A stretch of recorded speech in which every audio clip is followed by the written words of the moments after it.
Good afternoon, ladies and gentlemen. Special welcome to members of the media to the Diplomatic Center. Today we continue in our updates and briefing coming from the Ministry of Health with respect to our management of our COVID challenges.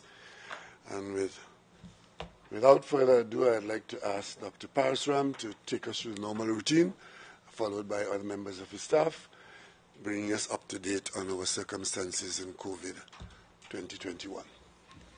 Okay, thank you, Honourable Prime Minister, Honourable Ministers, members of the medical team, members of the media and the viewing and listening public. So we begin as is customary with the update for October 1st, 2021.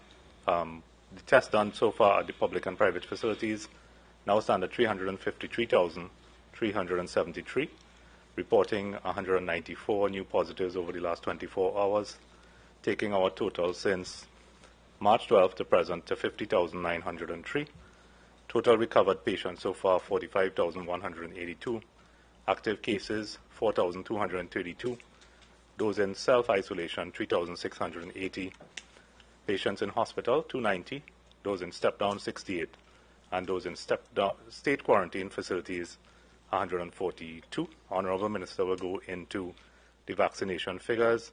So Dr. Hines will begin with the EPI update, followed by Dr. Richards and Dr. Trotman. Dr. Hines?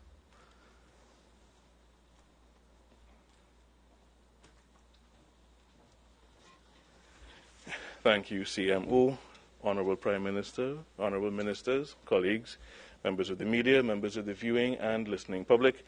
The epidemiologic update for October 1st, that is yesterday, 2021, is as follows.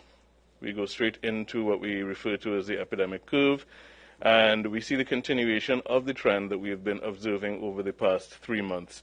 The past 3 months being those three colors to the right-hand side, the fuchsia, the indigo, and the brown, which represent July, August, and September, where we've basically been seeing very similar numbers of cases from day to day by the date of collection, the date on which people present for swabbing. And that rolling average, although you see that dotted line fluctuating, it hasn't trended decidedly either upward or downward over that 3-month period. So we are experiencing that continued plateau that we've been describing from time to time during our epidemic curve updates. If we move to the same data looked at on a weekly time scale, you see that a similar pattern is observed where the same colors, fuchsia, indigo, and brown or orange, those weekly aggregates and those heights of bars have relatively remained around the same over the past 3 months. And the background of that, the positivity, that salmon section, has hovered between 25 and 30% in that time frame. And if we look at what that aggregates to at a monthly time scale, we see that the month of July, month of August, and month of September had very similar overall totals. And the salmon section at the background, again, hovers between 25 and 30%. So we're just sort of combining the data to demonstrate that what we've been seeing is a plateau. We've been seeing similar numbers of cases over a protracted period, and we are looking at that very carefully right now, as we know that we have a little bit of a change in the dynamics of the epidemic. We are aware that we have noted the introduction of the Delta variant into the population, so we are keeping a close eye on whether that changes this plateau, bearing in mind that we are already operating at some level of used capacity. We already have a certain number of new cases popping up in the population. We're not starting from low numbers, we're starting from a couple hundred a day. And that will reflect itself, as we will see, in the occupancy figures that have been represented over the same time frame. So we are keeping a very close eye as that Delta variant does what it does, and we do what we need to reduce the risk of transmission, and those things include the wearing of the masks, getting our vaccines, and adhering to the public health regulations. The demographics haven't changed significantly, still about 50-50 male-female among the positives, still the majority of those positives being in that 25 to 49-year age range. And similarly with the fatalities, just about 2/3 of them have been in the over 60 age group. The majority of them, but now it's a slimmer majority, have been among the men. Right now it's about 58% to 42% male to female. And the vast majority, over 80%, have had some form of comorbidity. again emphasizing the need or the benefit of vaccinating those with comorbidities to reduce the risk of adverse outcomes. So again, another plug for ensuring that you reduce your own personal risk by making sure to get your vaccine and reduce your risk of adverse outcomes if you have comorbidities, if you're in the older age groups, if you're in the younger age groups. Geographic distribution, again, we basically see the patterns of largest numbers of cases following the more densely populated communities. If we look at time trends, looking at week 37 compared to week 38, you see that most counties have fairly similar numbers between those 2 weeks. Some have a small increase, some have a small decrease, some have basically the same number. And again, that trend contributes to the plateau that we've been seeing, not a decided upward or downward movement, but similar numbers from week to week. And if you look at that over the longer time scale, you see that from week 25, we had a little bit of a decline in some counties, and between week 25 and week 38, those heights of bars have remained within a given range. Again, that represents that sort of plateau, whether they go up or down a bit, fluctuating, alternating from week to week. The numbers haven't trended significantly upward or downward in any of the individual counties.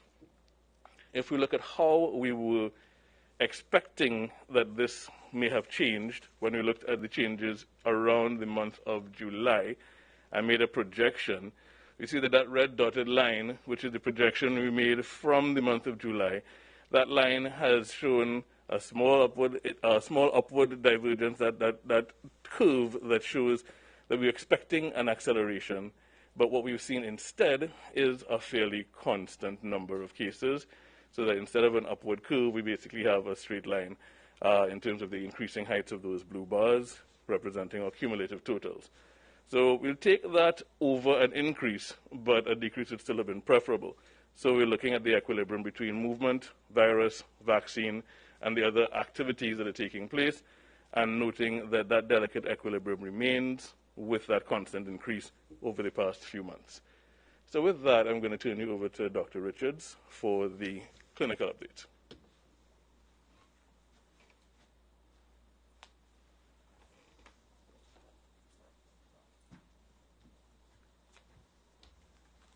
Thank you very much, Dr. Hines.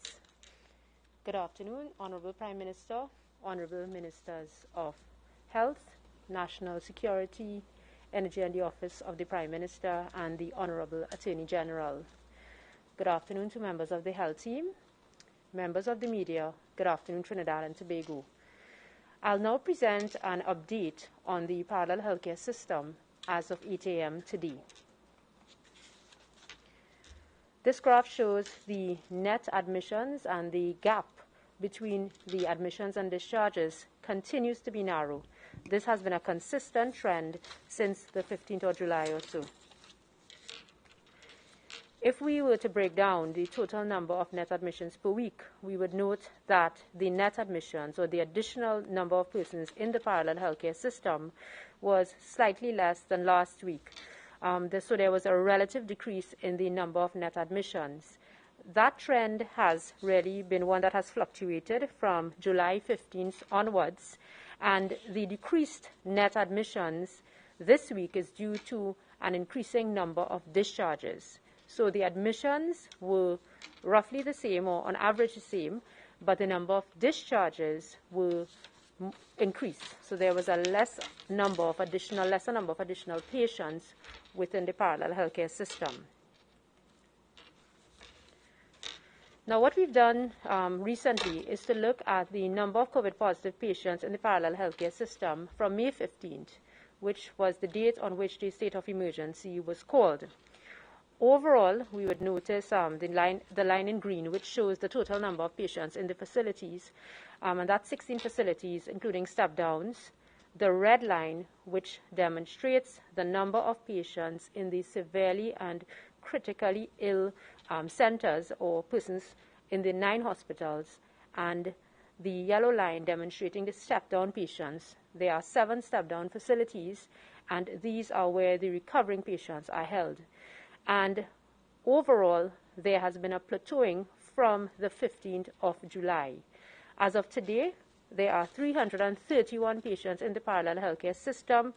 broken down as follows: 266 in hospital and 65 in step-down facilities, with a ratio of 4:1, meaning 4 severely and critically ill patients to every recovering patient. Of course, this is a trend that we need to be concerned about, because it means that persons entering the system may progress to becoming severely and critically ill.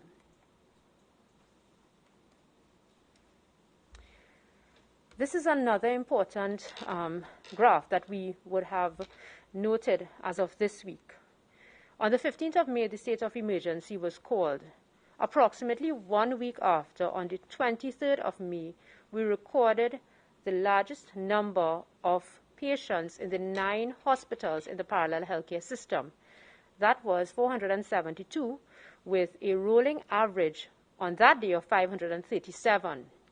A 53-day period was required to start, or at the beginning of a plateau, and this plateau has lasted approximately 79 days. On the 15th of July, the plateau started, and the number of patients in the hospitals in the parallel healthcare system was 318, with a rolling average of 170. 79 days have elapsed thus far. We continue to see a plateau, in spite of increased vaccination uptake and restrictions from the state of emergency. The overall occupancy of the parallel healthcare system today is 33%.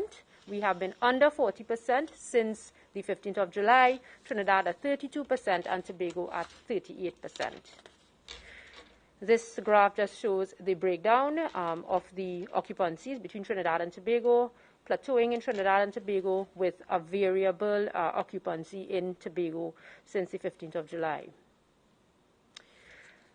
Again, the hospitals in the parallel healthcare system in Trinidad and Tobago, a consistent trend, with 6 out of the 7 hospitals being under the threshold of 75%. The only hospital above 75% is the Augustus Long Hospital, which today is at 81%.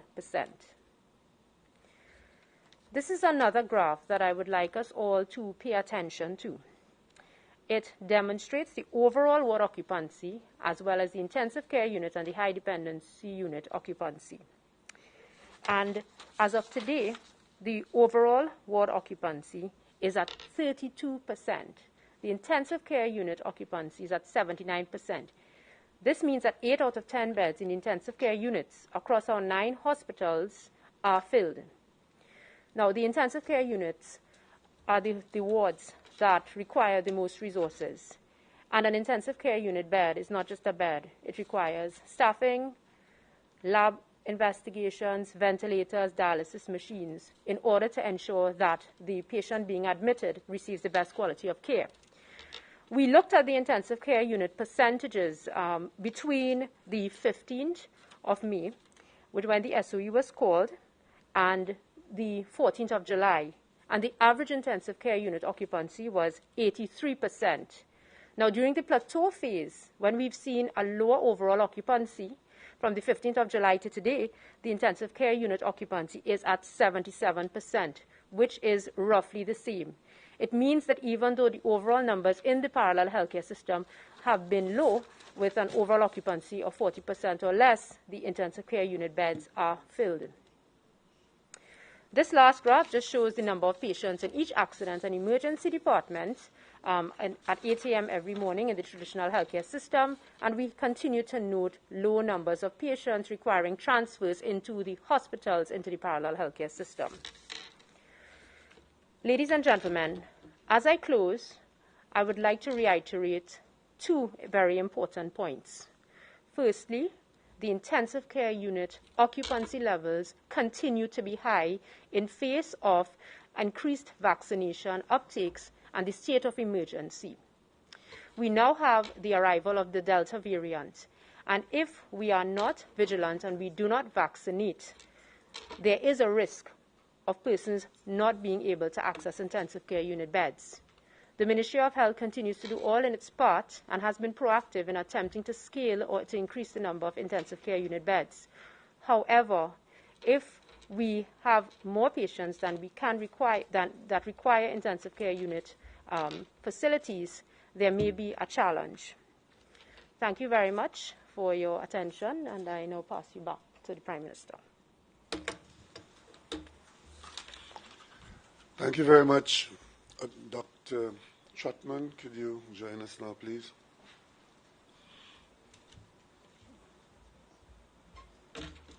Honorable Prime Minister, ministers, members of the health team, members of the health giving team in the community, members of the media. Coming off of the message of the statistics, for us in the clinical scenario, what does it mean? It means that at times we are always faced in medical care with making decisions about who receives care. And one way we do that is by looking at a system that we call triage. We try to sort, which is what triage means. We try to sort out who would need care. And if you listen carefully to what is being said in the statistics, it is apparent that even at this time, we would have to look at making decisions about who would receive certain levels of care. And there are many systems that have been used, color systems, red, yellow, green, blue, white, black, and they mean different things. Superimposed on that, we often put ethical committees in to help make decisions. And we already have those in place in the community. We already have triage systems in place in the emergency room. And in the broader system that treats COVID, there are triage systems in place.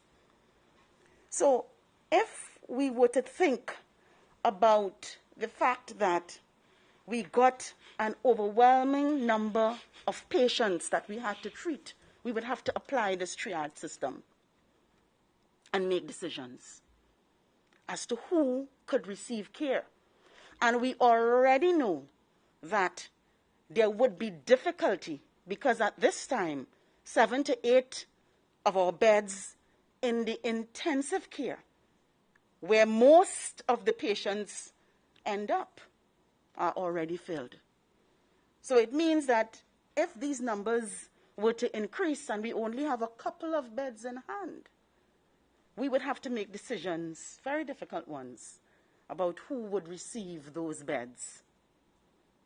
Well, there are many ways for us to think about how we could prevent that. One of the basic ones that we all have been talking about is us using our basic principles, wearing our mask, washing our hands, and watching our distance.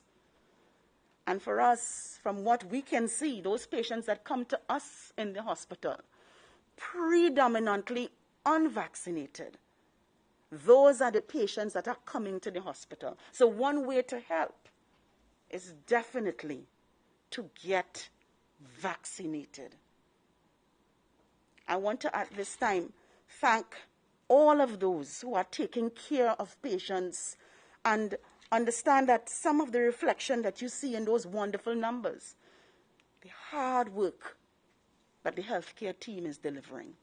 I said thank you to the healthcare team and encourage all to vaccinate. Thank you very much. Thank you very much, Dr. Trotman. I would like at this time to address our wider circumstance with respect to the determination by the health authorities that we are in fact experiencing community spread of the Delta variant of COVID. We do not have in Trinidad and Tobago to wait until we get the full effects of that variant on our population to have an appreciation of the exposure that we are facing. It is worldwide, it is well known, it is spoken about a lot, and it is broadcast across national televisions and newspapers of other communities where the Delta variant has become either a main variant or the main variant. And what that means is that we expect, by the nature of that variant being present, it is possible and likely that there may be a higher level of infection because the variant is more infectious. It is more aggressive. People get affected more easily because the viral load is seen to be stronger. And, of course, people react to it in a less successful way if they are unvaccinated. Today, I want to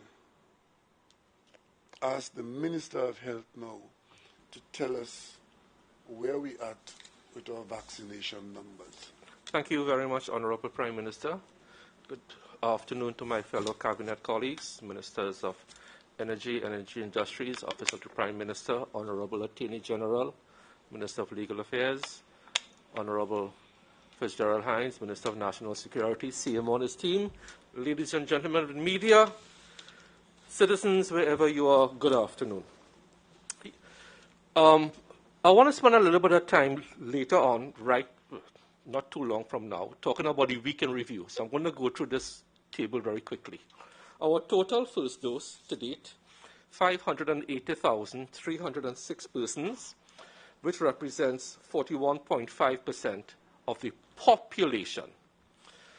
However, we still have another 300,000 or 400,000 to go of the eligible population, the vaccinatable population to go, because at this point in time we are not vaccinating persons 12 and under. Total number of persons who have completed their second dose of a two-dose regime, 486,691.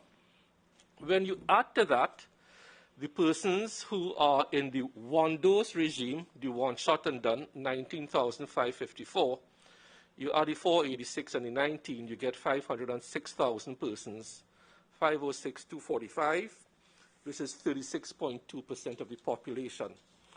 What I want to spend a little bit of time now is giving you some more details and doing a quick week in review, because this past week was an important week for us.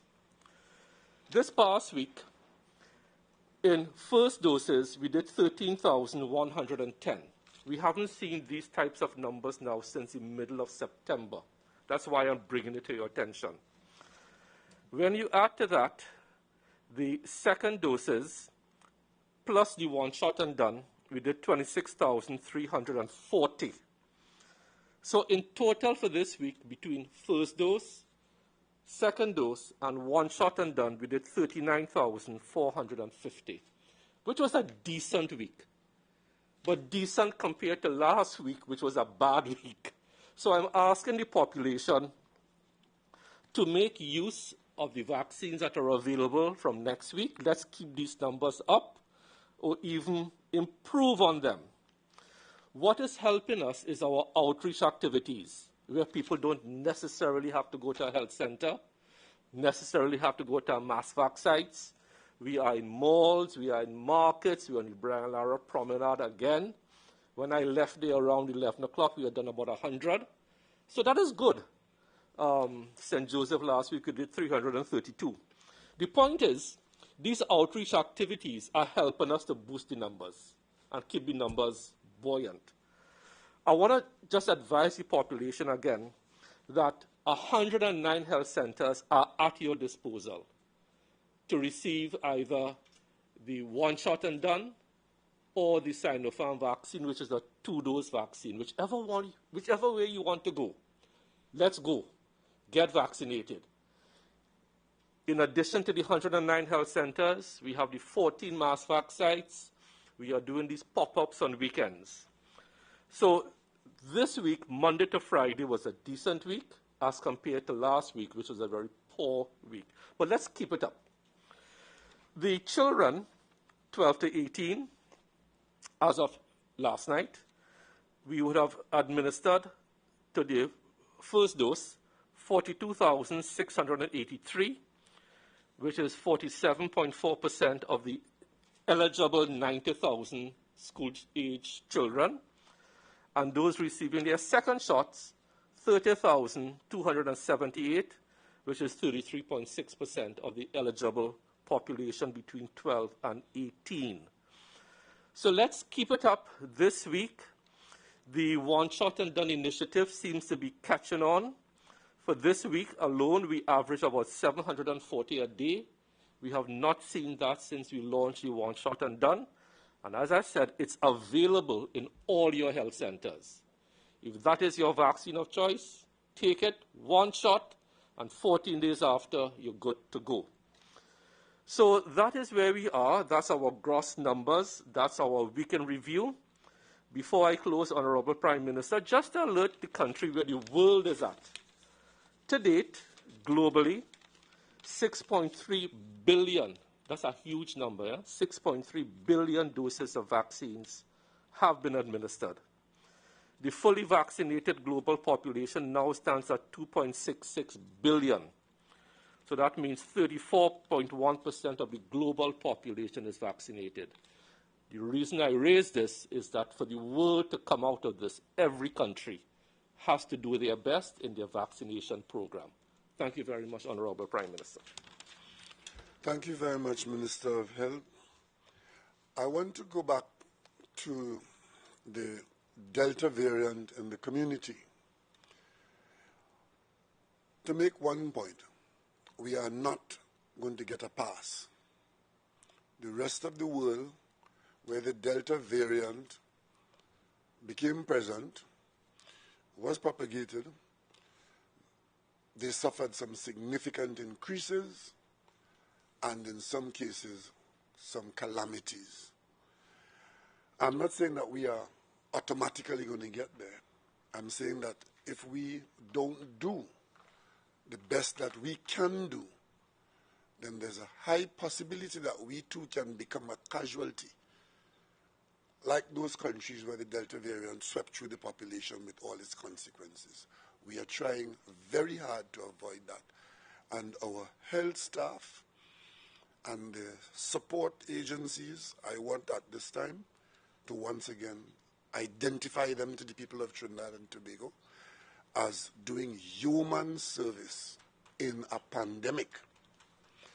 I want to point out that we, the people of Trinidad and Tobago, notwithstanding the ideas of some other people, in this tug-of-war with the virus, most of us are pulling in one direction, but there are some pulling in the other direction. And I would say that we need to acknowledge the response of our healthcare givers. Yesterday, I think it was, where they were called out to not provide healthcare.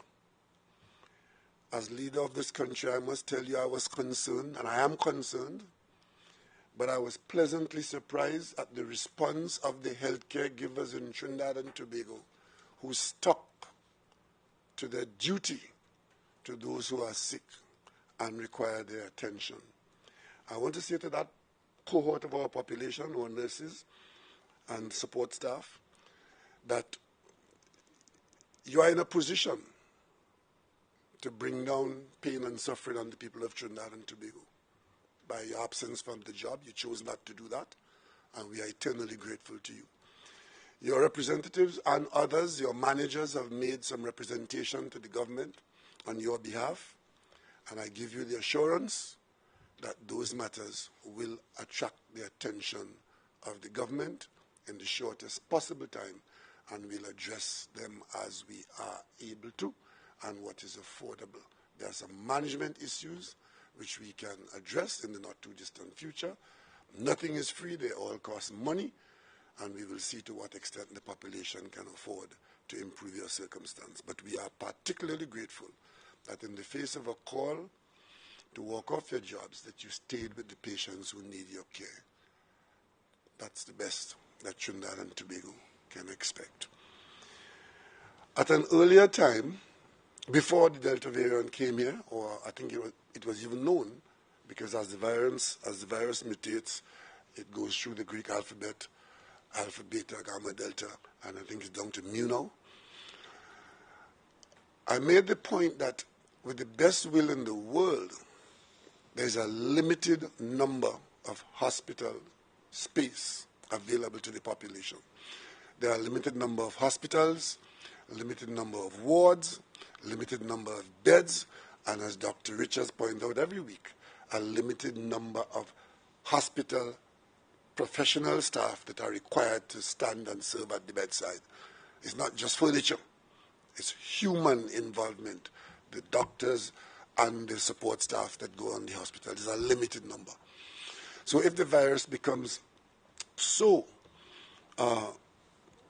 popular in the population and the level of infection is so high, and at a rough percentage, I think it's 15% of people who roughly would need a certain kind of care.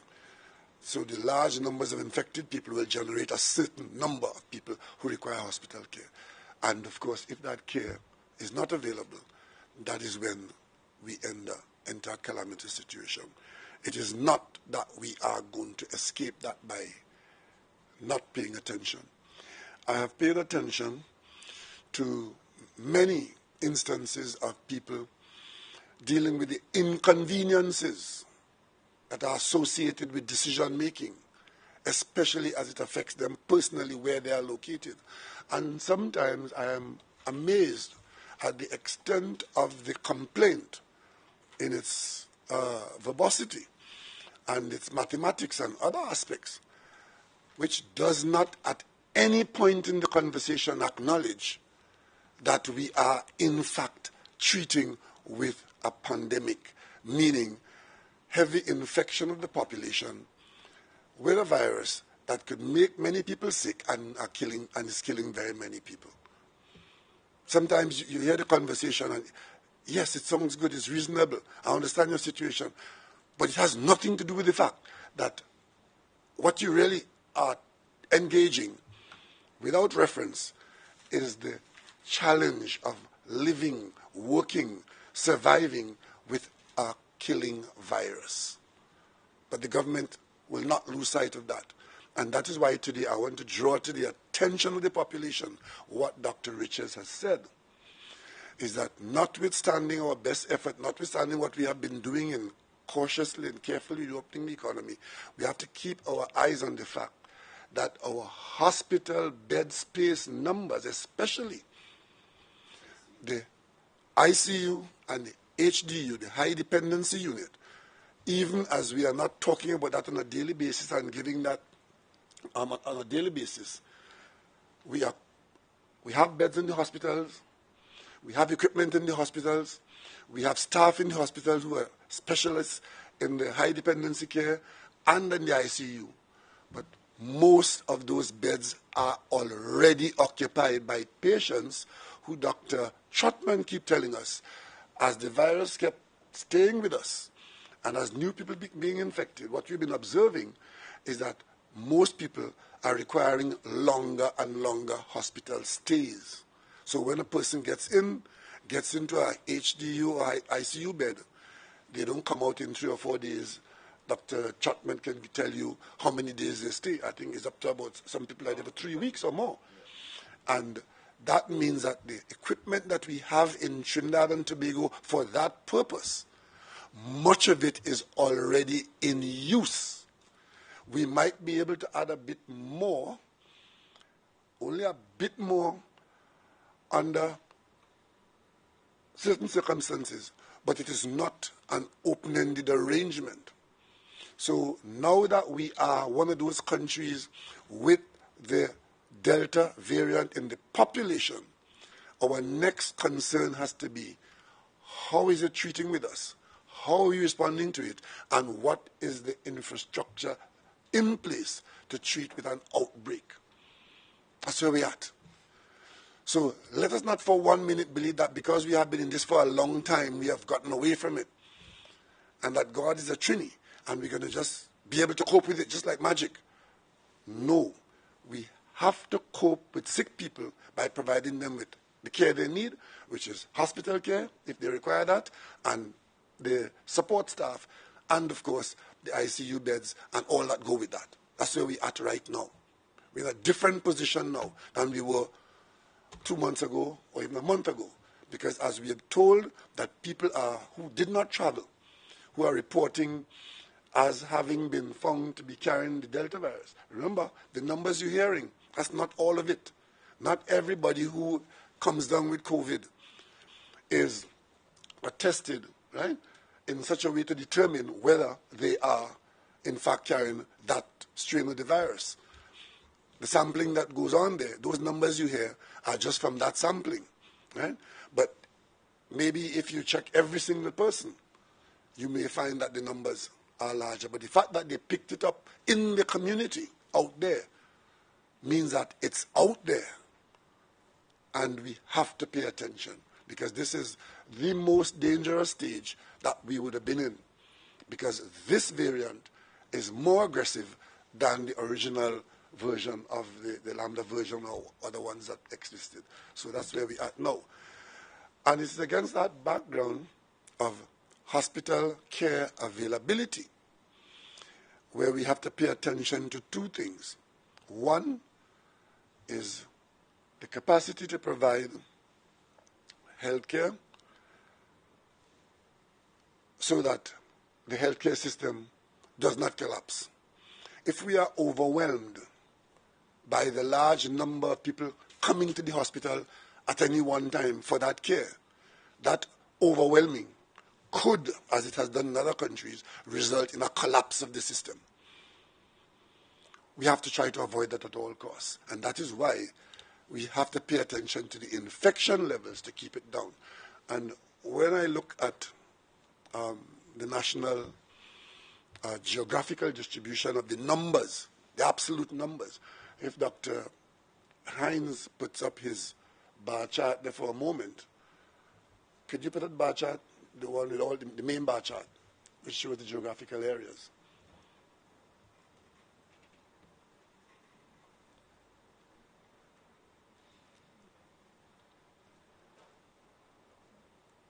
Next one, the most bars. One's the most bars. Ah, that one. Yeah. If you look at that bar chart, that is the country at a glance. The western corner, each bar is a month. Different colors show you different months. A week, sorry. Each bar is a week, and the colors show you. The western corner, that is County Caroni. The eastern corner is County Victoria. These are the main areas in the country where we get the largest numbers of persons who are supposed to be infected. But more worrisome, close to the eastern corner, on my right, is Tobago. And if you look, Tobago is second from the right. If you come 4 down from the right, you see St. George West. St. George West is one of the most populous areas in the country, coming from the eastern side of Port of Spain, the hills of Laventille, coming all the way to Carenage, Diego Martin, all Maraval, all around there. And the report from there and Tobago are pretty much the same. I'm concerned, and we are concerned about Tobago. It's either one of two things. It's either the efficiency in identifying everybody in Tobago who is infected by COVID, so you get a good number because everybody's being identified, or it is that the level of infection in Tobago is relatively high and is picked up in that kind of scale. Now, if you look second from the left, that's Nariva Mayaro. That's where Tobago was for most of our management of the COVID crisis. But Tobago has now taken on a different profile. And I say this as a word of caution to the people in Tobago, that we're not making this up. That is scientific data. Those are the circumstances. And of course, the scientific data says that this pandemic is now a pandemic of the unvaccinated, meaning that the people who are not vaccinated are the ones who are likely to suffer the worst condition. So here in Trinidad and Tobago, fellow citizens, with the best will in the world, we took a long time to be there, but we are there. The Delta variant is among us, and we have in our population approximately 300 to 350,000 people who could be vaccinated, because our target remains the same, 900,000. We have vaccines in hand. Minister, how much do we have in hand now? Yes, I will give you the figures now, Prime Minister. We brought into the country 1.795 million. We have administered to date 1,086,000. We have a balance of 712,913. Okay. So vaccines being the best way to respond to the virus, we have that many vaccines available, different types, brands, and so on. And we ask you not to be brand shopping because they all do the same thing. It's for the same purpose. So we have vaccines, but we also have almost 400,000 people who could be vaccinated if they choose to be vaccinated. And we are appealing to those people, get vaccinated and make our national population a population that is in a position to respond better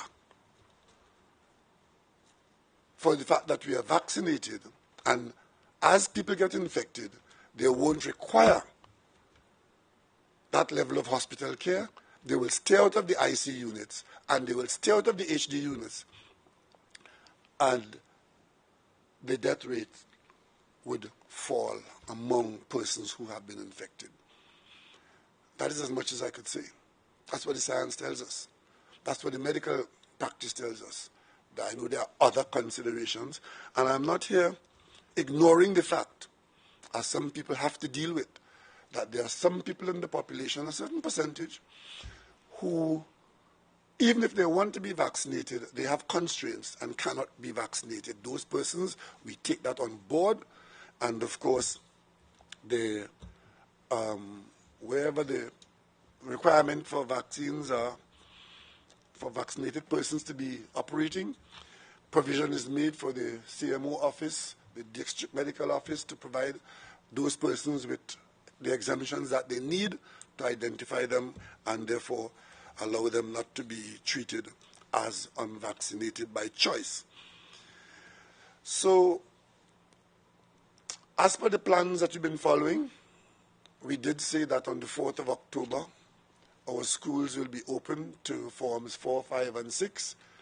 Today is October 2nd. So come Monday, we expect that we will have a certain number of students who can come out to school. And let me explain why let me explain the thinking behind what we are doing. We've made a firm decision that we will vaccinate as many of our children who have to go to school as possible. Initially, I must admit, I expected that there would have been a greater response to that because it was such an integral part of the planning program in fighting COVID-19.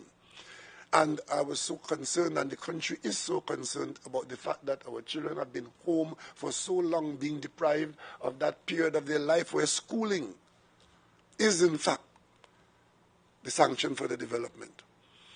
And we did say that if we had a fairly high level of uptake, then it would be a lower risk for the virus to spread among them. And of course, we have a fair number of teachers and support staff vaccinated. I do know that there are some who are not.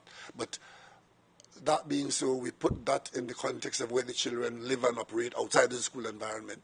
But at school, if we have the vaccinated children and they're exposed to other people, the fact that they are vaccinated means that we could be relatively comfortable in the fact that if they do get infected, they will not be able to respond as badly as if they were not vaccinated. I've heard it said that, well, they did come out to school when we had no vaccines and they were all unvaccinated. Yes, but that was us doing what had to be done when we had no vaccines. Now we have vaccines. And we also have Delta. So we are managing this thing stage by stage.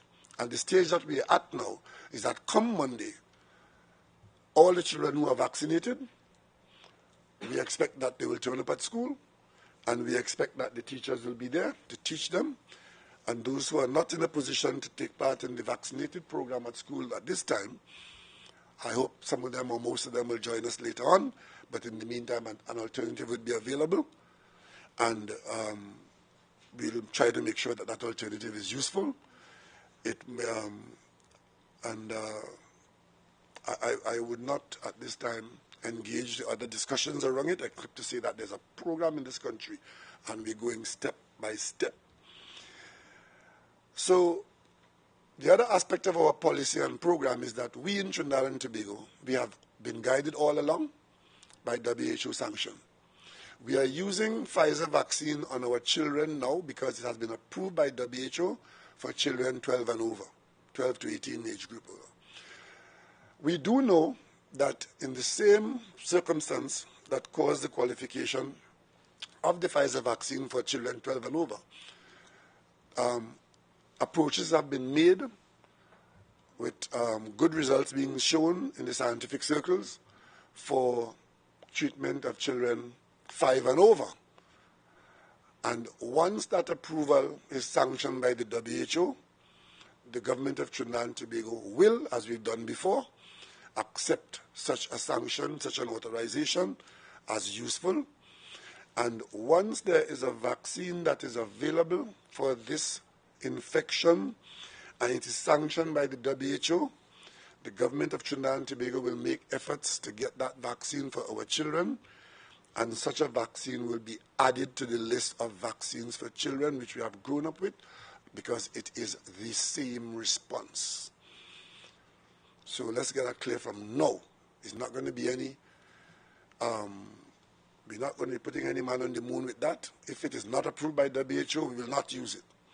If it is approved by WHO for children 5 and over, the same way we use the rubella vaccine, we use the mumps and measles vaccine, we will add this to the list and we will fight the COVID with it.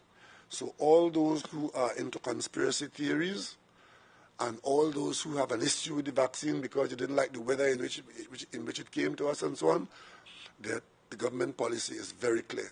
Once the WHO approves it, we will be happy to use that as our guidance for safety and for suitability for that purpose. I am hoping that such a vaccine is available to us so that our young children, our primary school children can come out if we get the vaccine, because you know when the vaccine becomes available, we don't get it as easily as we would like. So getting it approved is one thing. The other thing is actually getting a supply. And we are hoping that we will get a supply sometime if that ever comes among us. So that is on the cards coming. When we spoke the last time, we gave ample notice that coming on the 11th of October, we will go into a safe zone arrangement in the business community. And I would like at this stage to ask the Attorney General, who has been working with the team in the last couple of weeks, to tell us what they've been doing and how this is going to work, put some clarity for those who will have to operate it. And I'm asking the national population to pay attention to what we're talking about, so you will know what is and what isn't. And for those of you who are directly involved, you will know what is expected of you, and the population will know. Our policy in Trinidad and Tobago is that we vaccinate, we operate, and at the moment, going forward, in the very near future, we will have vaccinated people operating in a way that the benefits of vaccination can allow us to operate. So, AG, could you take us forward, please? Thank you.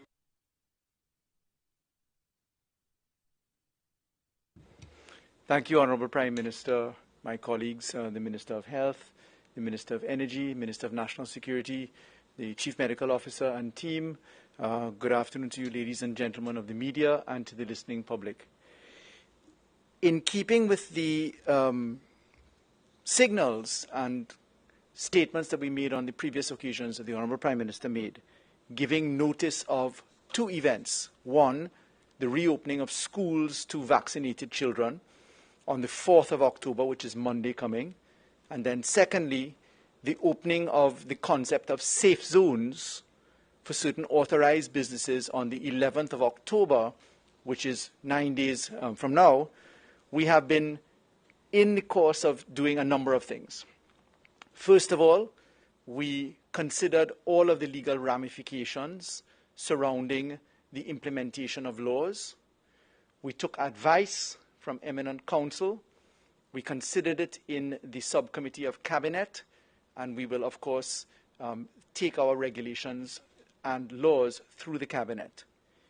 Coming out of those discussions and the advice and structures that we have, we propose to have new public health regulations issued. They expire on Monday the 4th, so that's midnight on Sunday.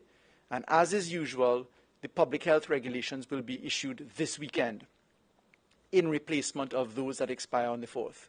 The regulations are designed to treat with two matters: schools, safe zones.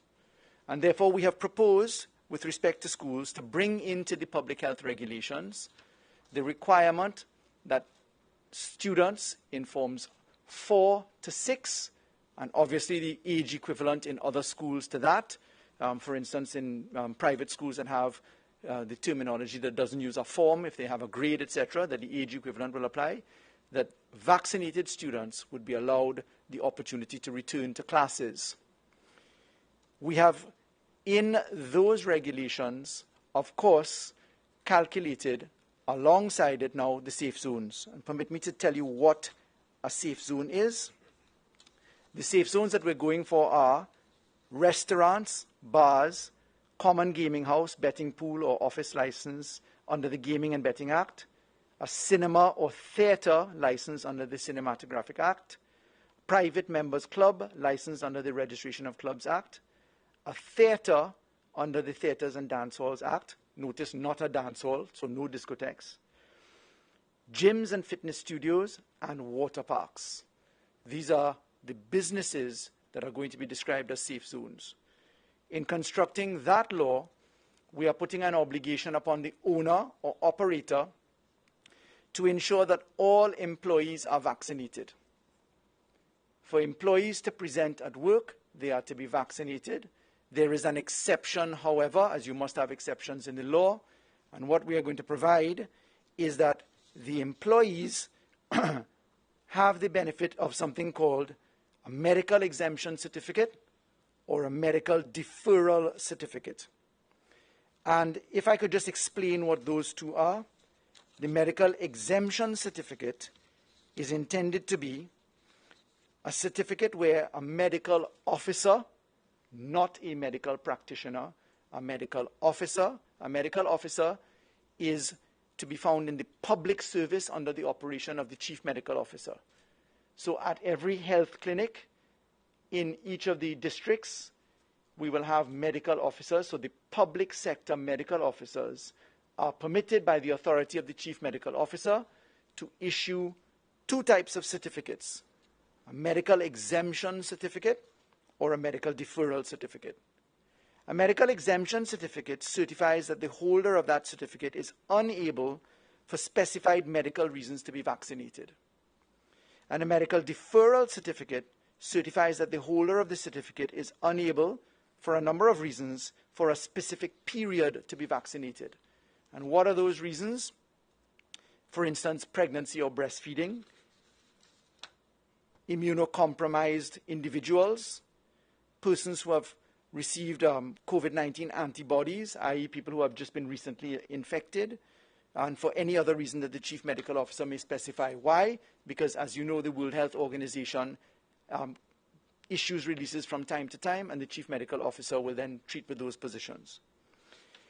If you are the beneficiary of either an exemption certificate, medical exemption certificate, or medical deferral certificate, you are obliged under the regulations to obtain either an approved rapid test or a PCR test or such other test as the CMO may approve, because, as you know, tests develop from time to time.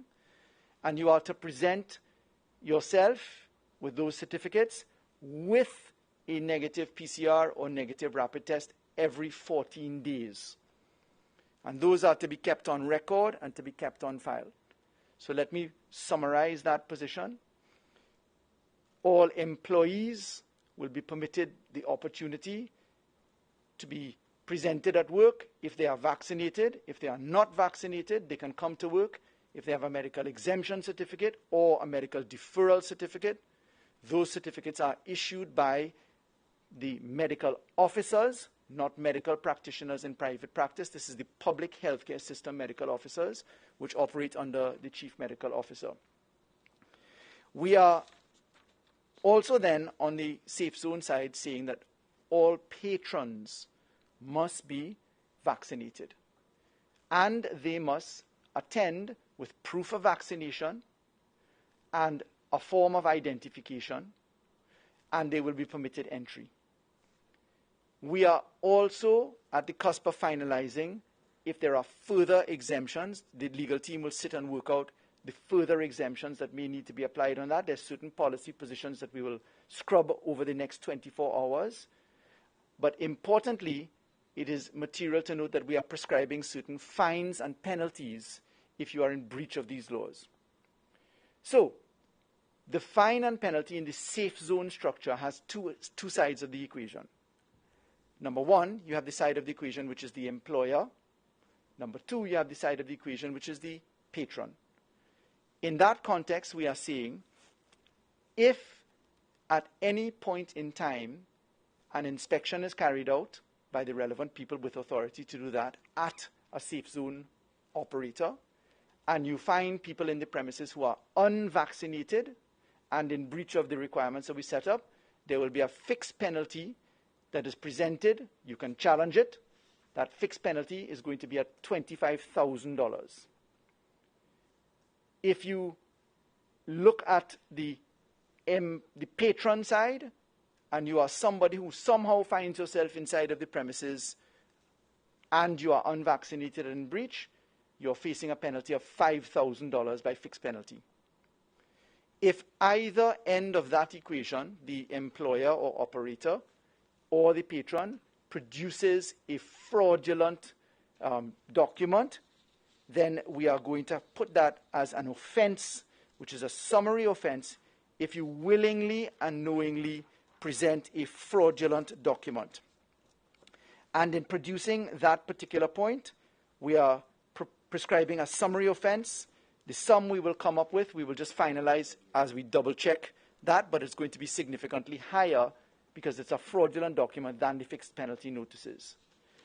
The use of these regulations is also going to require that, as Minister Young did say on the last occasion, we're going to prescribe that there is a form of identification for safe zones.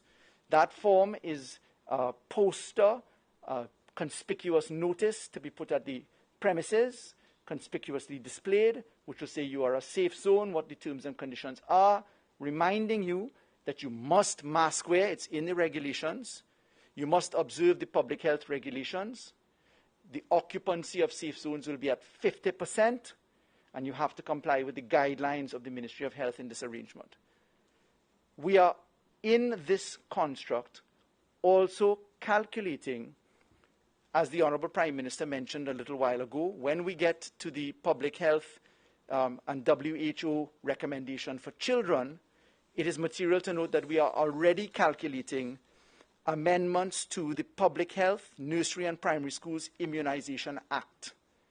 That act can be amended and can include, once we have the WHO structures, for the under 12s, the requirement for immunization under that law for COVID-19, and it can right now also be amended when we get to the over 12s. So that is a secondary option that we're looking at. Why am I flagging that? I'm flagging that because it is very important to note that we are under constant litigation as a country, and as the world experience has demonstrated, in many of the jurisdictions that we've looked at, in the civil law countries like France or in Europe, etc., in the Commonwealth countries, and in the non-Commonwealth English-speaking countries, the United States of America, etc., the case law has demonstrated that all around the world, laws such as safe zone laws, laws such as vaccination requirements have been challenged. Fortunately, they have all been upheld, and no court has held these types of laws to be unconstitutional. it is important to note that the country is facing a challenge to the public health regulations and the public health ordinance itself. In the matter of Dominic Suraj, the Privy Council is being invited by the claimant's lawyer, Mr. Anand Ram Logan, to strike out the public health laws on the basis that they offend constitutional provisions and that the saved law provision which upholds it, which the Court of Appeal said is wrong. So I want to remind you that this country is facing a direct challenge to the constitutionality of the public health ordinance itself, that ordinance which is currently keeping us alive, and successfully so, as you've seen the data demonstrate. Over the last year and a half, heading into 2 years, the data produced from the epidemiological experts demonstrate the success factor in the public health regulations. This has been upheld by the Court of Appeal, but I want at this opportunity to put the country upon notice that the very structure that has saved us is under challenge, and that challenge will be brought at the Privy Council. I should also put you upon notice that on the 2nd and 3rd of November, at the Privy Council, 11 judges of the Privy Council will assemble to consider the fate of, in part, our saved law, based upon, in that case, a challenge to the death penalty.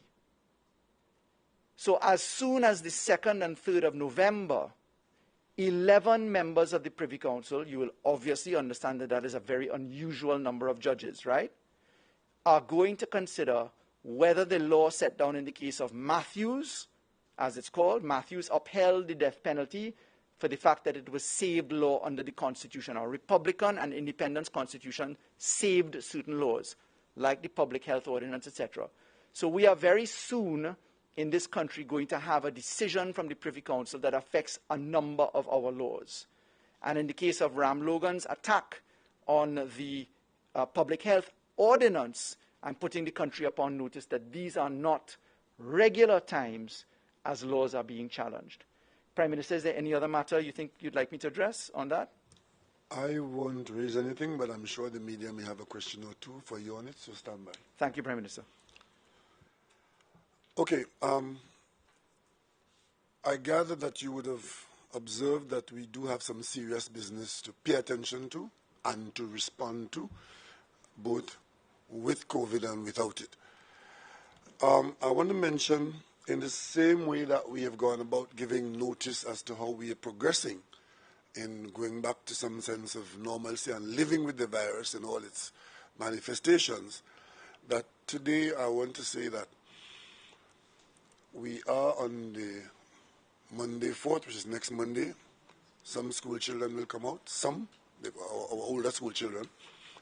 On the 11th, we will start some safe zone operations in the business community. And if that plateauing that we have been having, you see, it would have been like August, July, August, September. If that continues into the middle of this month, we would consider, there are two areas that I have been anxiously wanting to consider, but at the time, the situation didn't permit, but now I think I could.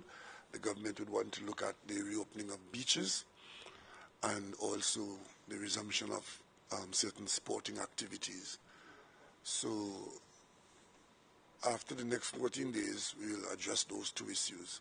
And depending on where we are at, hopefully we can go back to those past times. And in all of these things that we mentioned, moving from closing the door to let it pass to where we are now, the more we open up, the more we go out, the more we come out, is the more important it is for us to pay attention to our conduct, our personal behavior. The washing of the hand, very, very important. I've been told by some of the medics that I talked to that they've seen a dramatic fall in the common flu. And they are ascribing that, or attributing that to the higher level of cleanliness of the hands and the way the hands transport, and also the spacing that we've been doing and the wearing of the mask, there's an extra benefit to that other than COVID. And of course, the distancing and the safe congregation. So that's a phrase that I'm using now, not that you will congregate, but because we'll be doing certain other activities, you will, like going on the beach, you will be on the beach with many other people, and of course you'll want to try to make yourself safe. And of course, if you come out to play a game of football, if we do clear out for you to play sport like that, for example, like tennis, there's no real reason why observing the protocols now that you can't play tennis, because tennis players are not operating close to one another, cricket and so on. So we're hoping that come the end of this month, we should make some more progress, providing that we do not see ourselves responding to the Delta variant in a catastrophic way. So that's where we're at for the moment, and I'll put it for you if you have any questions now to any of us. The health team is here, Minister of National Security is here, AG is here, and Minister of Health. So, you want to start with the AG? AG, they want to start with you? Give the doctors a rest, right?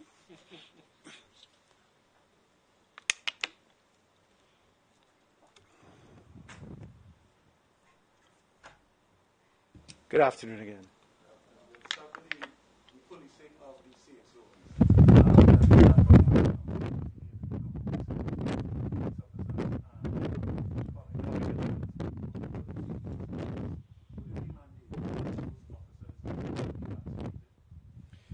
So, to first of all confirm that it will be police officers and also public health officers. The matter of mandating their vaccinations is a matter of an administrative arrangement that the Ministry of Health and the TTPS can engage in, and those are discussions that we're having right now. Minister of Health, can you answer that? Well, I've just answered it for you. So let me explain why. The position inside of these structures is a matter of risk and exposure. Please let me confirm that in these safe zones, you must be masked, you must observe the public health regulations. I've received a few WhatsApps asking me to clarify whether children under 12 can access the safe zones. Permit me to inform that they will not be able to do so because the public health regulations are built on the World Health Organization, and it's for vaccinated people or people with medical exemptions, etc., as we will come out. So, to answer your question, the administrative, there's some things we don't need to put into the law because they can be administratively done, like closing the airport, managing the port and how many people sail on a ship. Those are administrative arrangements that can be done from within the public service. Now, you also mentioned the exemption and the deferral notices must come from public officers. Medical officers. There are doctors who have private and public practice. They practice in both realms. What is in place to differentiate that this deferral letter came from a doctor, not from his private practice? The certificate which will be issued, either the medical exemption certificate or the medical deferral certificate, is a public document that can only be issued from the public authority. So those will be the health centers, etc. So the fact that someone operates in a private practice and in the public sphere, they can only be issuing on the public sphere. For example, I might write a letter as Faris Al-Rawi from my home address, but when I write on the letterhead of the Office of the Attorney General, it's a different matter. Let me just clarify that a little bit. For the doctor who can give that exemption must hold office in the public service. It mustn't be a doctor who has a private practice because he's a doctor. And Prime Minister? That's why it's a public officer conducting public business. Maybe, wait 1 second. Let me ask Dr. Parasham to clarify down to the level of the... Yeah. Yeah. The law sounds confusing, but I'm sure the doctor can clarify it for you from an operational standpoint. So we do have a very similar structure as it relates to other things. for example, the disability form that we are familiar with social development. So what happens are public officers are allowed to stamp it. They have to sign it and stamp it. So you use a stamp, for example, Eastern Regional Health Authority, Northwest, you're using the public sector stamp. You should not use a public sector stamp while you're in your private office. So the same officer could go to his private office, use his stamp. He's not supposed to be doing that form while you're in your private capacity. And that's what I wanted to get at. What would happen to that professional if he So that will obviously, subject to actions usually referred to the Medical Board of Trinidad and Tobago, and then of course their disciplinary proceedings will take place. And how would we know for sure that this document was signed and stamped in the public as opposed to private? I think there's some level of supervisory role by their supervisors, CMOHs, there's senior clinicians in that jurisdiction that will have to kick in as well.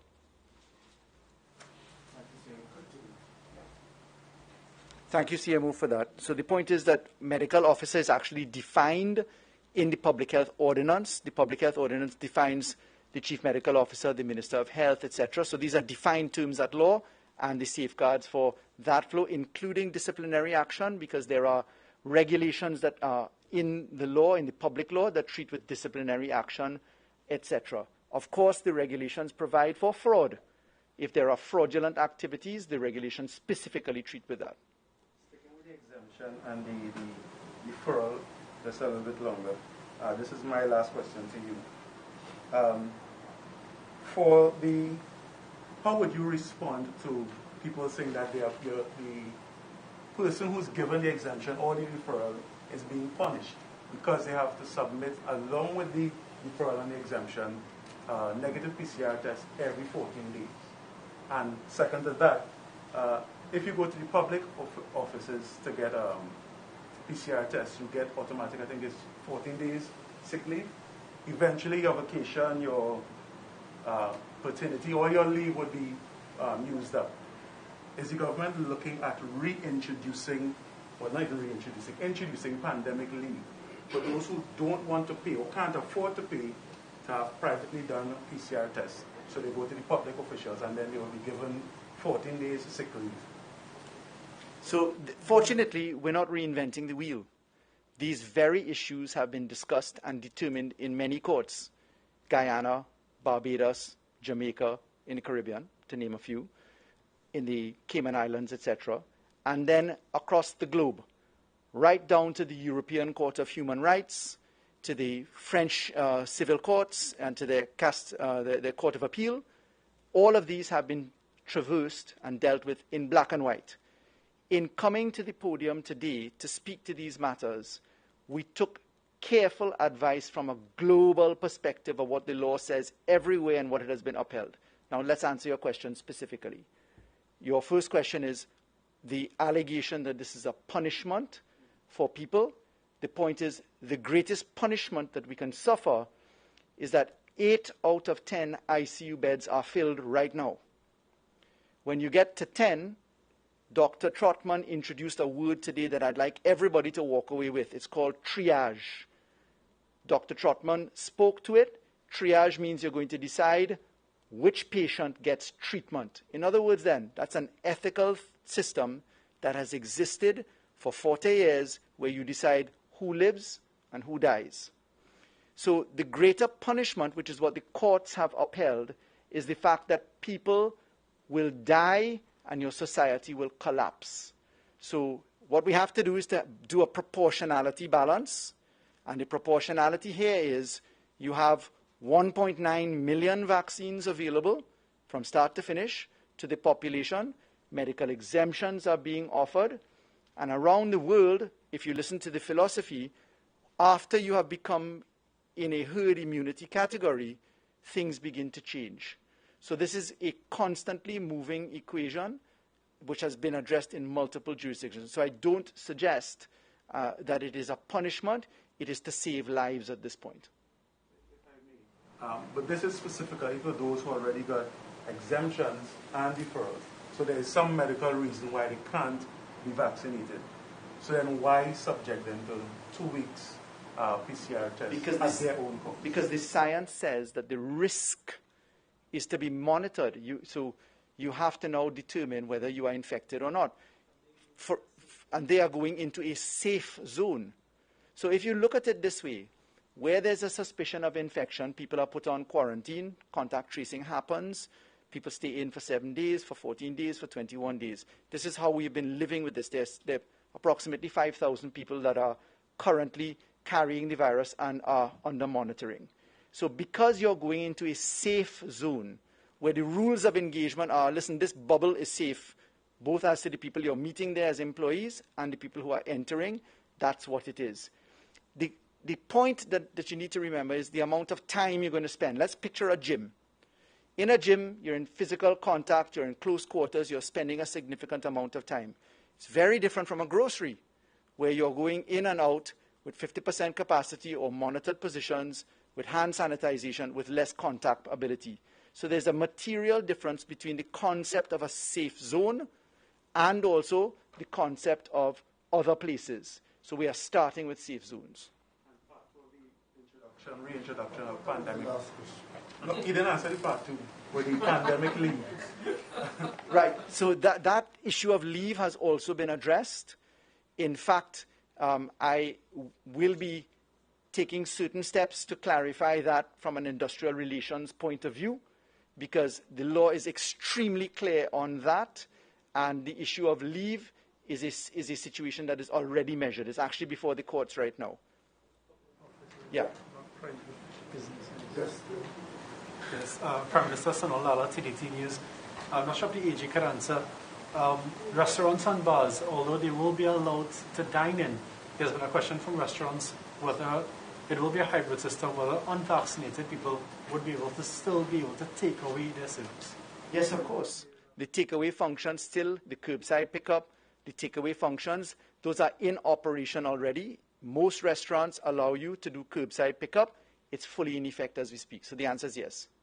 They would have to do it in accordance with the CMO's Correct. guidelines. As Minister Young is correctly guiding, the CMO has issued guidelines for that, and there'd be a segregation. That segregation is continue the curbside that exists as it is, and the safe zone is, remember, the sign is at the front, and to enter, you have to qualify. So your entry is always going to be for vaccinated people. So is it that now unvaccinated people would have to collect their takeaway orders on the outside? Yes. And Yes. Secondly, for me, for the Bar Owners Association, just want some clarification in terms of whether they will have to apply first to become a safe zone to be able to open, and what documents would they need to work with to do so. So perhaps I should let the Minister of Health speak to that. Thanks. So there is no application per se. The Ministry of Health has already developed a template. It's an 8.5 by 11 poster. We have decided on the fines. That goes into that now, and that will be downloadable.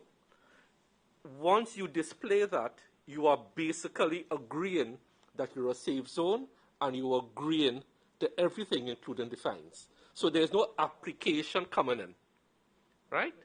You're representing to the world and to the court and to patrons alike that you qualify as a safe zone and you're under penalty of law, $25,000 fine, revocation of your safe zone status in the event that you've breached it in certain circumstances.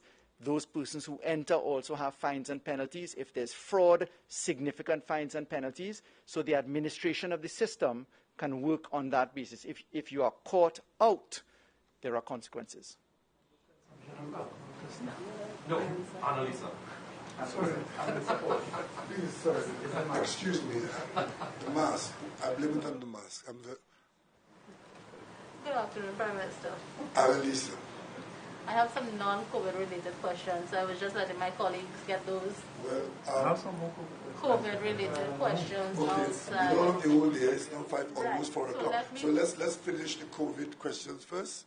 You have a couple more, and then we go on to other things, if you have other things. Jules. Yes, so anyone who could answer, I'm sure the Cabinet would have had deliberations about, say, the safe zones, for example, and the issue of the schools for the Form 4 to Form 6 students who are vaccinated in the context of the Delta variant.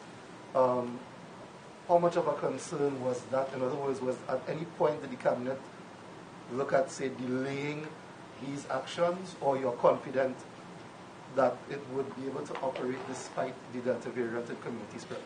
Well, dealing with this virus and its challenges, nothing is cast in stone. We look at the situation, past, present, and future, and we make decisions accordingly, and you would have seen that we've made changes. In the case of the ones that we are going ahead with, yes, we keep looking at it to see whether we should continue, and the answer is yes, and we go forward because we've put certain things in place, we've got certain results, we know a bit more about it and so on. So we are always open to making adjustments if we have to. And also in terms of, let's say, the restrictions under the state of emergency, if things go in a manner that the government is happy with, you would see further lifting of the restrictions under the state of emergency? Well, at this stage, as I said, it's still useful, but as I said at the time in the Parliament when we went for the extension, that we'd lift it at the first opportunity, that that lifting will not prejudice what we can do. At the moment, we've got a bit more time outside, 10 o'clock curfew. We will keep looking at it, and as a matter of fact, it's coming to an end at the end of November. We have another 8, possibly 7 weeks of it. So we look at it, and once it is useful, we'll go with it. It is a tool. It's causing a little inconvenience here and there. I'm pleased to report that I've not heard of a single instance of abuse by officers who are administering it and encouraging people to comply, and that's a good thing. But hopefully, when we get either close to the end of it, we probably would examine it to see what has to happen there. And if the situation warrants a discontinuation, then we'll do it. And if it warrants a continuation, then we do it. Also, Prime Minister, sorry, I received a few questions, if I may just answer them publicly, because I think they're material questions to be answered. Kijan Haynes, thank you for your questions. Some people are asking, are the schools safe zones? And I'd just like to say that no, we're not treating the schools as safe zones. We are treating the interaction of the students in a very different way, because as we discussed it, both the team members and everyone else, you have basically one teacher to 40 students. And we are not therefore applying the same structures inside of there. Persons asked whether alcohol can be consumed at the restaurants, etc. The answer is no. That is not going to be permitted at this point in time until the Prime Minister and team come up with a policy change on that based upon the medical advice that we're receiving. Thank you for allowing that. I just wondering, in terms of hotels, what category do they fall in terms of the concept of the safe zones as you have described? Well, hotels have already been the subject of operation. They are not safe zones. The hotels are operating. The hotels that have restaurants and that have bars will obviously have elements of those that apply. So if their restaurants are going to be in operation for in-dining services, then that is subject to safe zone. And that is a natural fit. So a restaurant may have a bar. There may be a restaurant or a bar inside of a hotel. If they are going to operate as safe zones, they'd have to comply with the standards and rules. Just one more question for me, AG. In terms of bars and restaurants that are found open without the safe zone sign, is there a specific separate penalty or a fine attached to that? Yes, there actually is, because the state of emergency regulations and the public health regulations work side by side. So if you are not, all restaurants are prohibited under the current law from doing anything other than curbside pickup. All restaurants that want to have in-house dining as a safe zone will have to comply with the safe zone positions. The factor is now that we're seeing that employees must be vaccinated or have an exemption certificate or a deferral certificate, because we're now introducing people inside the place. So there's a certain amount of management as to your back-end staff, if I could say that, your kitchen staff. Clearly, you can't be operating a safe zone and a curbside pickup using the same staff that are unvaccinated without a certificate of deferral or exemption. So this is a progressive step. There's been a great deal of clamor for further and progressive opening of the economy as we balance lives and livelihoods. Just for clarity, Attorney General, those who do not opt for the safe zones initiative, they can operate but with the curbside takeout. That's correct. Takeaway. Yes. So that's a good position on which we can shift the gears, because our management of COVID has a huge component of voluntary, non-mandatory response. So people in Trinidad and Tobago, a lot of things you can do, some things you can't do. The things that you can't do, I think, are on the lower, smaller end. Most of it is doable, and you make the choice. People have choice. I noticed that people react very aggressively to the word mandatory. There are very little mandatory COVID response in Trinidad and Tobago as compared to many areas in the world. We do have some, and we continue to balance, you know, the rights and privileges as well as good sense and safety. Annalisa, yes, you're anxious to change topic, right? Prime Minister, good afternoon. As head of the National Security Council, regarding the Police Service Commission and what has so far been played out in public domain, I'm here to ask you to share your concerns and what sort of how do you feel in terms of the developments that have so far? Well, having identified me as head of the National Security Council, I don't know that you will expect me to be sharing a lot of views with you. I'm required to keep my counsel on most of the matters. So unless you're very specific, about a specific matter which I may want to consider, just remember that national security is not bacchanalia. Prime Minister, exactly. The issue that, in terms of the Police Service Commission, the AG's involvement in terms of what's happening. What aspect of it? Because a lot of it has happened. What aspect of it? We do know that we've had issues with the Police Service Commission, but if you could be specific about, even about people. The relationship between the AG and Mr. Kiwal thing. I am not in a position to speak to that. I mean, that is not a national security matter.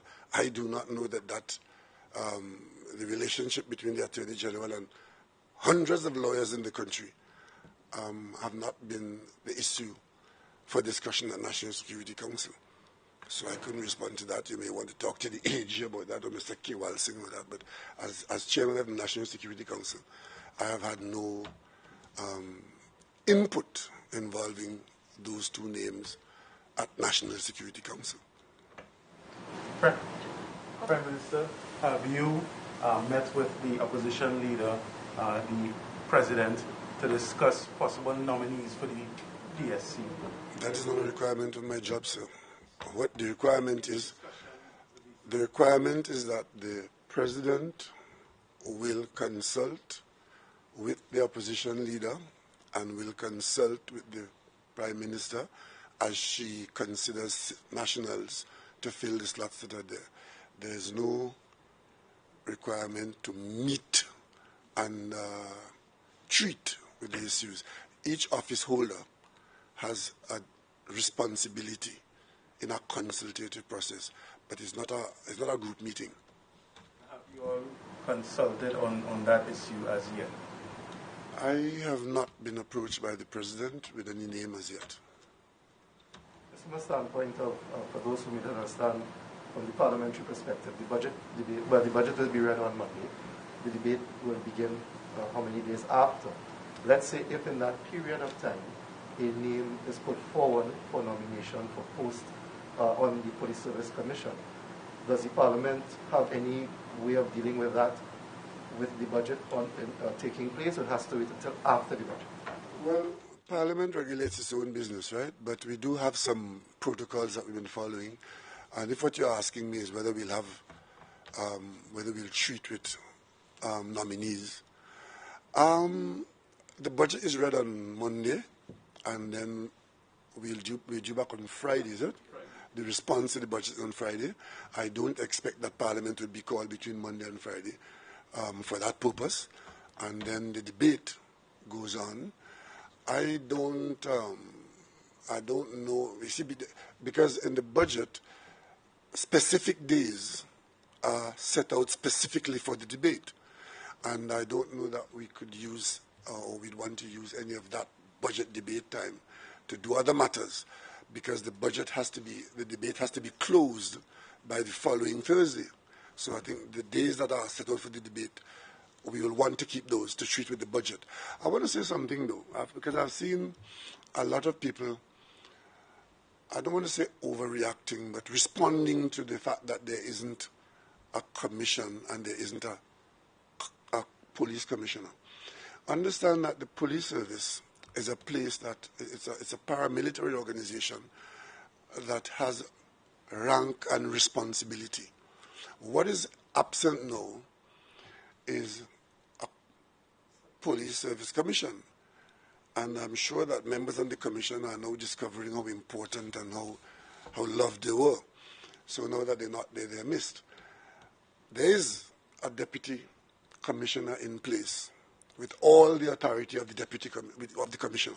There's a deputy commissioner who is acting as commissioner. That is under challenge in the court, in case you don't know.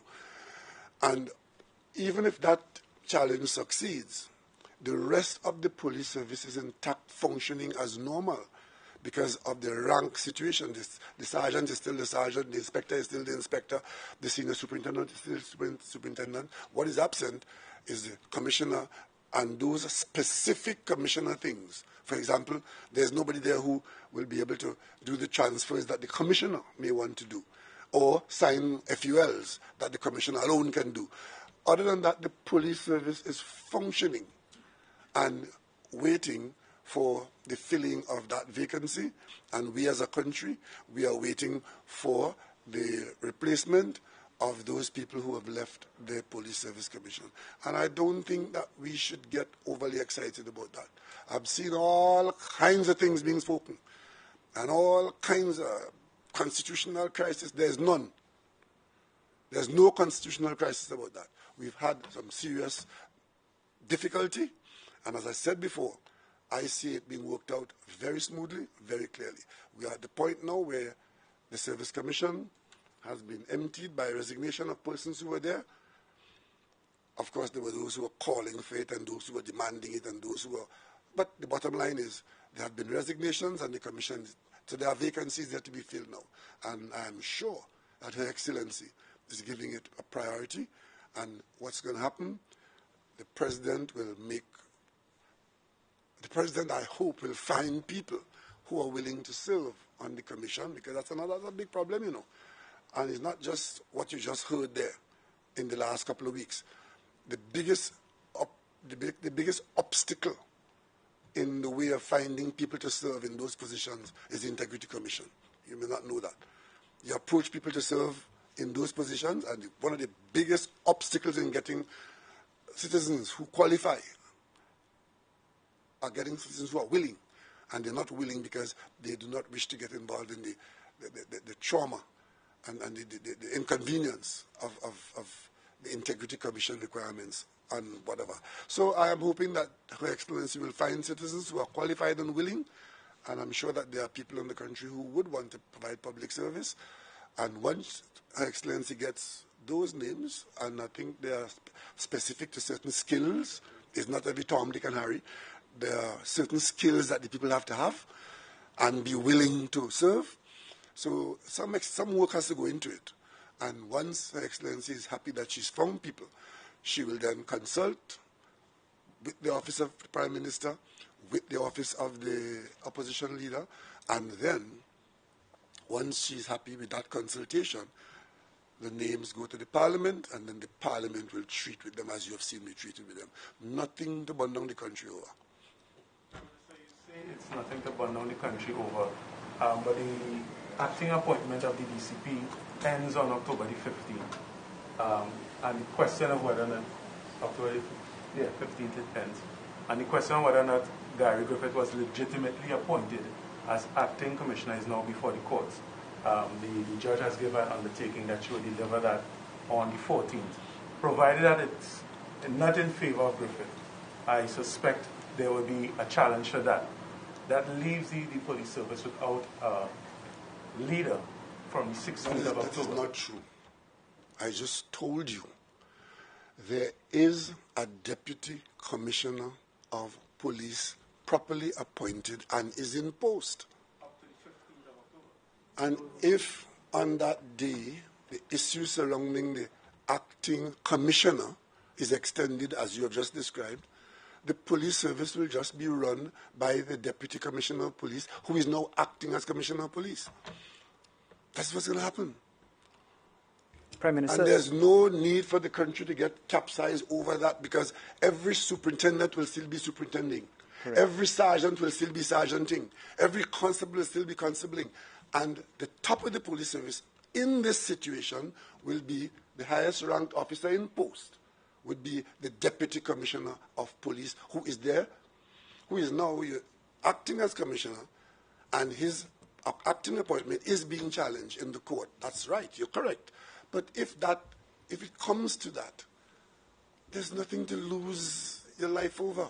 It's going to be sorted out. Because once a commission is appointed, that commission will then proceed to fill the vacancy. There's no other avenue. There are some people who love the rara and trying to make you figure that the sky is going to fall in. It's not going to fall in. Prime Minister, if I could assist, there's a lot of what this situation is not about that is in discussion. So let's just stick to the facts. There is a constitutional matter in the court. Mr. Balgobin Maharaj, whose attorney is Mr. Ram Logan, has gone to the court and said, I wish to have the Constitution interpreted to say how an acting commissioner of police should be appointed. The Constitution and only the Constitution. There is no challenge to any legal notice or any order. None. The advice that the government has received, which we agree with wholeheartedly, is that acting appointments are to go to the Parliament.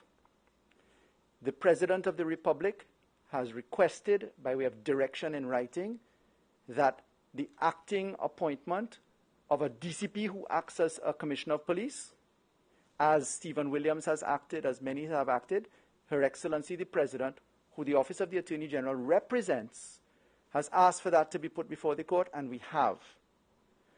What the Prime Minister has clearly identified is there are two things that are under the scrutiny of the court. Under one umbrella, the Constitution is being looked at, nothing else. On the 14th of October, Madam Justice Kangaloo has undertaken to give a judgment. There are very narrow legal submissions that are being put before the court, beginning on Wednesday, replies on Friday, a short hearing on the 11th, and the judge will rule on the 14th. When the judge makes her decision, we will know what the court says, and what the court will say is whether acting appointments need to go before the Parliament or not. What is actually before the court is all acting appointments since 2006. That's what this constitutional dilemma involves. But there is no crisis, because as the Honourable Prime Minister has put out, this can be dealt with by the method of the Constitution. The Constitution says how the Police Service Commission should be populated. Section 80 of the Constitution sets out that the President has a role to play, and if it says in consultation with others, then in her own discretion, and that's that. So there is a tight time frame, and the government's position is crystal clear as to it believing that the appointment for acting commissioners should go to Parliament. So in terms of, so in terms of Mr. Griffith's position, he's the acting commissioner. By a letter he received from the commission before they resigned. That is substantive, it still stands? Let's put the facts clear. There was a process by which the Constitution came about, and in 2006, there was an amendment to the Constitution to put in a structure which we're all aware of. It's operated for a very long time. In the Constitution, it says persons may be appointed to act or hold in an office, and then it sets out a process which, in one interpretation, which we hold, involves going to the Parliament for appointments. The President and the Office and the Police Service Commission have publicly put a different point of view, as they're entitled to do. A legal notice went via the Cabinet to the Parliament. It passed the Parliament. It was passed, successfully upheld as law. It is not under challenge. Nowhere. Despite what anybody wants to reinvent their story as, it's not under challenge. A claim has come now that the Constitution says something. The judge will decide what the Constitution says, and whatever the outcome will come about, the court will consider, is Mr. Griffith's appointment correct? Is Mr. Jacobs' appointment correct? Are all previous appointments, Stephen Williams, come down correct? Because that's what Mr. Ramlogan's case puts into issue. All appointments from 2006 onward, including from, importantly, legal notice number 103 of 2009. So all of that is under challenge by Mr. Ramlogan. What Mr. Ramlogan will have to explain to the country is why, as Attorney General, and why with Mrs. Prasad-Bisesa as Prime Minister, that was good. So please remember that this is not what they make it up to be. You have to go to the facts. Look at the fixed date claim form. Notice that in 2015, the opposition went to court and challenged the legal notice. They sought to strike it down in the case of Haridat Maraj. They went for judicial review. The court did not strike it down, it modified. On this occasion, there is no judicial review or strikeout of any legal notice. What there is a challenge that the Constitution says all acting appointments must be done by the Parliament. And that's just the end of the story. In short, ladies and gentlemen of the media, national population, as I said the last time I was here, this whole thing is about interpretation of law. As I speak to you now, in the court, because I followed the details on last Monday and yesterday, there are lawyers for different interests in the court with different interpretations of the law as it applies to certain actions of state. And where you have two lawyers, or even one lawyer, it is possible to have more than one opinion. And that is what we're dealing with. I see some people trying all kinds of red herring and smoke herring in it. It is all about legal interpretation of the law, and we know where we go for that. That's why I said last week, right, that I expect that the processes and the institutions will be called into play, and we come out of this very clearly, very simply. Those side shows that are going on there and trying to give you all kind of... That's not what it is. If, as Jensen was saying a while ago, if the court rules, and I don't want us to jump ahead of ourselves here, but we can see what is happening. There are lawyers in the court, to and for and against. If, as the judge indicated, she is minded to rule because of the urgent nature of this matter, on the 14th, I think, by the 14th we will know what the position is. If that ruling supports the point of view that where we have been going all along, including the appointment of an acting commissioner of police without the Parliament's involvement, if the ruling then is that that was wrong, then that is the answer. Then we now know, one, that the police service will be in the hands of the deputy commissioner for a while. And then we also know that the process to appoint a commissioner can only be done by a police service commission. There's no other way. And therefore, we wait until a commission is appointed. We hope that will be done very quickly. And once a commission is in place, they pick up the baton there and proceed to go through the process of appointing a commissioner. And in the meantime, the deputy commissioner is in post and will continue to run the police service as deputy commissioner. If his acting as commissioner is struck down by the court ruling, then he has another position of deputy commissioner. And under the deputy commissioner is every other rank of the police service acting as normal. You said continue Mr. Hines, as Minister of National Security, one of the recommendations that came through the plethora of things was that the firearms department in the police service is now ceasing operation for the moment. Quarantine is the word. And that, the only person who can sign a firearm user's license unawarded is the commissioner. So the deputy commissioner, while he is running the police service, cannot. Right? And I just mentioned that as a statement of fact. But the rest of the police and other things that other officers can do will be done. We have a whole series of levels of police officers up there, many of whom are aspirants to the post of commissioner of police.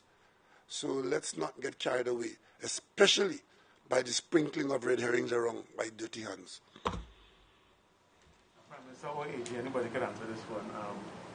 With regards to the merit list that the previous PSC would have tabulated and supposed to have sent to the president but didn't, when the new PSC comes in play, would that merit list still be valid, or would you have to start the process all over again? That's a lot of speculation. Let me make this abundantly clear. The government has a rule. The attorney for the government, the Attorney General, has a rule. We do certain things, we take to Parliament. In this whole appointment process, our rule ended when the order was upheld. That order is not even under challenge. What the Police Service Commission does, the Constitution says it does. And they act independently under Section 123 of the Constitution. What the Office of the President does is specified in the Constitution as well. So none of us have a rule on what an independent Police Service Commission may or may not do. We would be quite simply out of place to volunteer that, let alone on any speculation, because we don't know any of that. As a matter of law, the previous PSC had a merit list. It was not submitted to the president. But how do you know that? Well, so you're acting on speculation. Listen, office holders have to act on facts, not speculation. Facts are what we have to deal with, because if we step outside of constitutional rules, we have anarchy. We must recognize that there's active politics and agendas and, he say, she say, that's all, whatever it is. The Prime Minister's called it red herrings and smoke herrings and whatever it might be.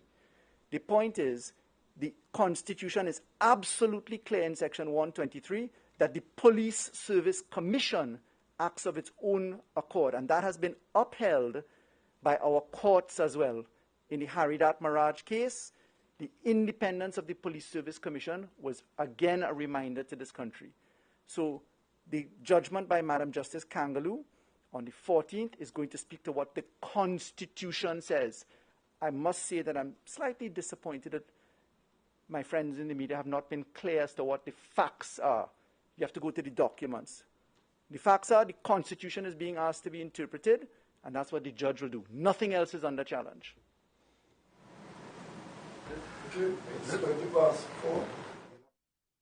Just one thing, not on this concerning the safe zones, if you don't mind, Attorney General.